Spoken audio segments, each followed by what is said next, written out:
How's it going, everybody? Welcome back to another video. It's been far too long since I've actually made content.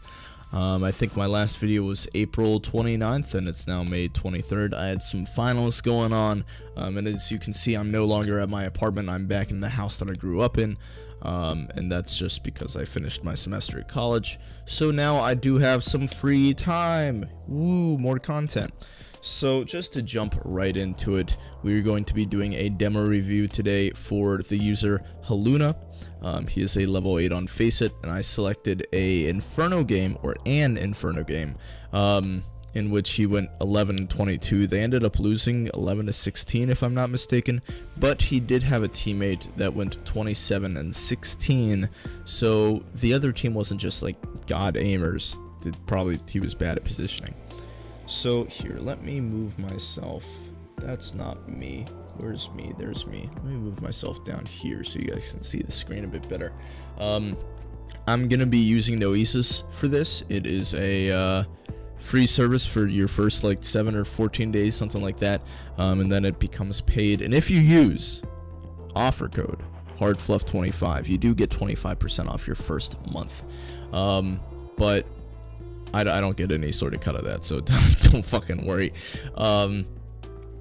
You can easily like upload your demos to it. So I uploaded his demo to it, and now you can go through and like watch rounds by round. You don't get a first-person point of view, but you do get a overview, like a bird's eye view, which is nice for me when I'm doing these demo reviews, because what you don't see when I'm doing the demo reviews is that I will watch the whole demo through and then start recording.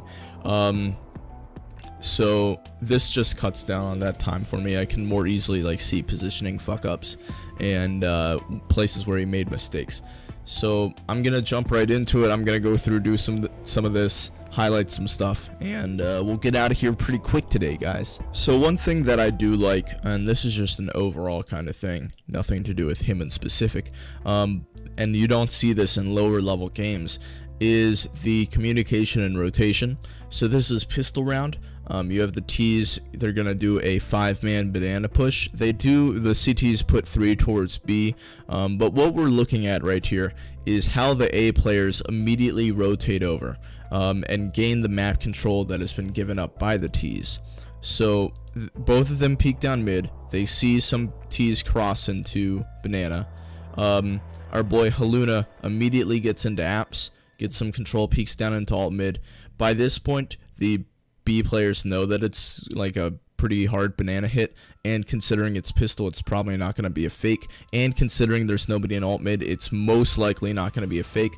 So these CTs immediately start pushing down mid, and it's only 15 seconds into the round. Alright, this is not something that you will see at lower level games. You'll probably see some guy hiding in pit or hiding in arch, unsure of when they should rotate over, because in their mind there is always a chance that they go back to the site, and technically there is if you let them have the full map control. CT aggression is very underrated in low level games, and it's just something that you guys should put a bit more time into. So here in round 4, Haluna makes a good play and then a bad play. They are on pistols right now, as you can see in the top right. And it does look like he forced up a bit too much. He's not going to be able to buy next round, even though the rest of his team will. Shouldn't have really bought the armor. Probably shouldn't have bought the Deeg and 2 flashes. He should add a teammate drop for him, considering he has another teammate on full save. So that's just a minor mistake. It might not even be a mistake, because he's been getting into apps. He's played shoddy before, so it might just be he knows that he's going to buy a mag 7 or something next round, so he doesn't need all the cash. But so as you can see, he has the pistol, so he's going to get aggressive fast into apps and actually find a kill here. A guy's going to walk past him. So he finds that kill, picks up the gun. Alright, now this is where he starts to make the mistake. They have contact all the way up at car, bombs down. They probably can't see bomb, but they do know that there are multiple people there up at car. He just killed somebody at A, so he's has to assume that that is a lurk player. They know that there's one guy top mid, but there is multiple guys car. So what he needs to do is immediately rotate. They kill the guy top mid, your car guy dies, alright, you have one guy holding bottom mid. So right now, it's either they're going to rotate back or they're going to run up banana. So you have a guy bottom mid, and you're just taking way too long. You needed to go back down through banana there instead of walking all the way through apps. Your teammates have already died, the ones that were anchoring the site, and now you're late on the retake. You don't have a kit. Your teammates all the way pushed up and you're still hanging back. We're going to review this this round in game. So here we are in game, and he's going to jump up here. Remember, he's going to get that quick aggression into apps. Flashes for himself.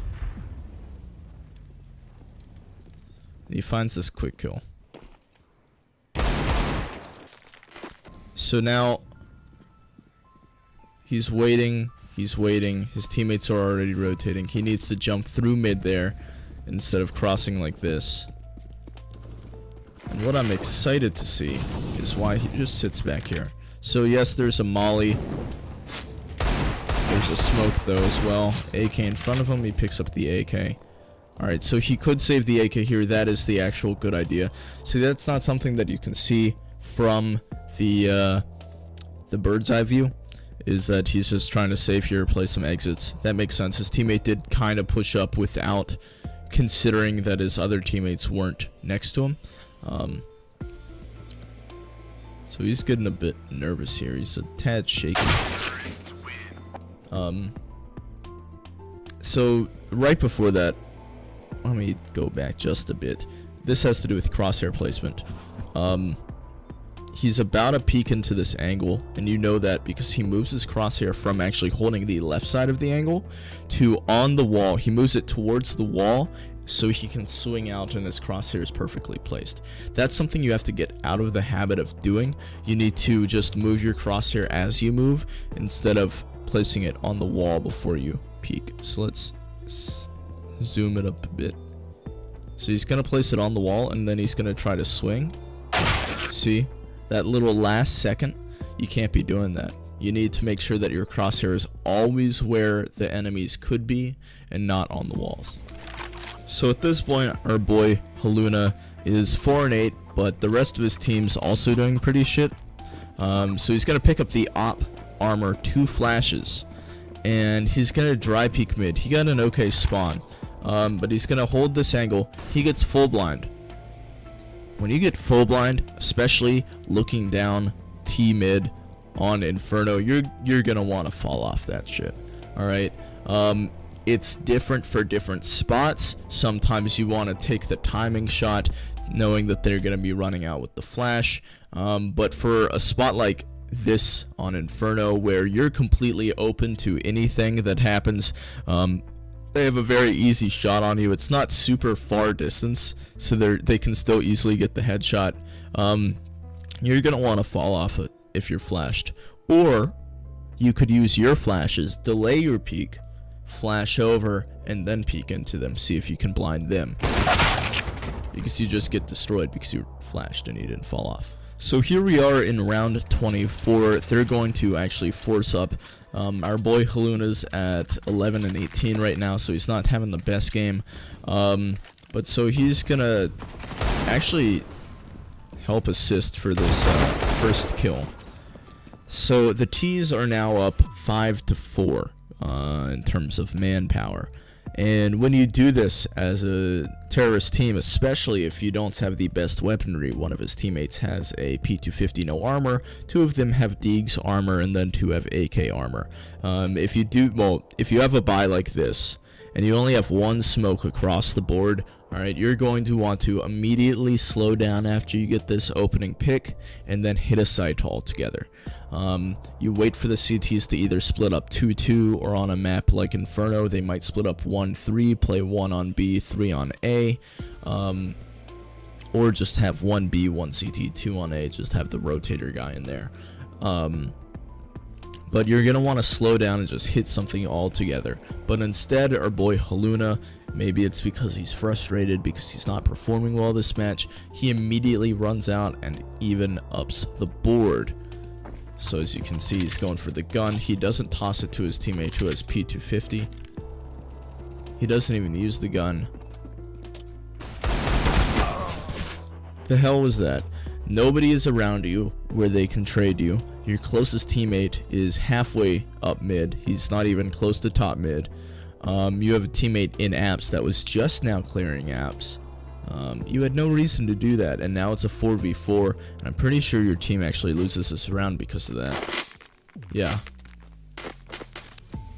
Oh shit, they won it.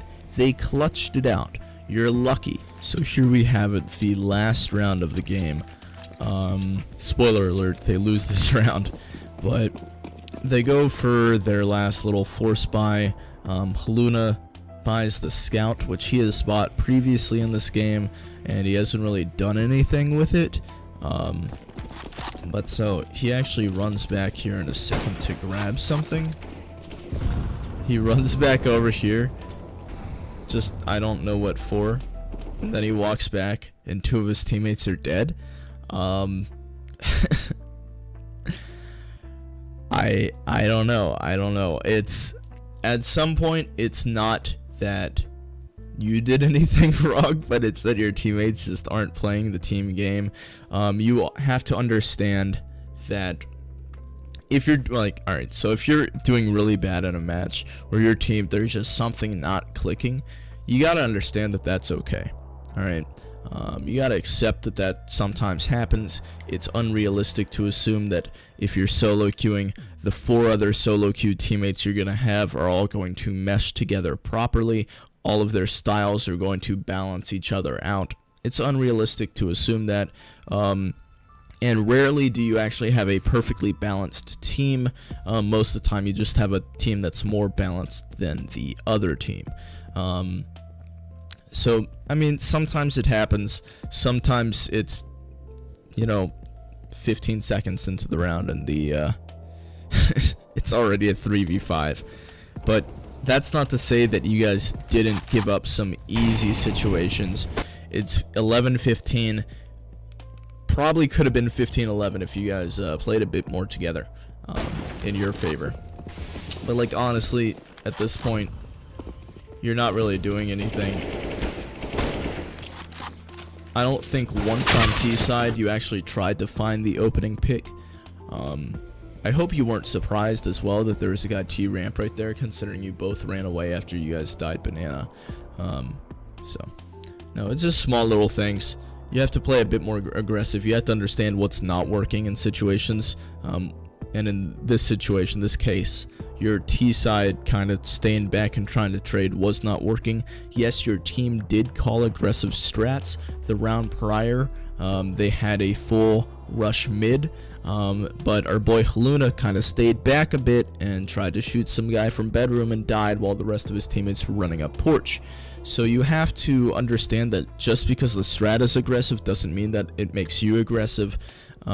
You still have to step up to the plate. So thank you all for watching. Again, if you want to use Noesis GG, it's hardfluff25. Again, if you want to use Noesis GG, the code is hardfluff25. The link will be in the description. It doesn't benefit me at all, but I'm just, sharing some quality percentage off, you know what I'm saying? So again, thank you all for watching and see you next time.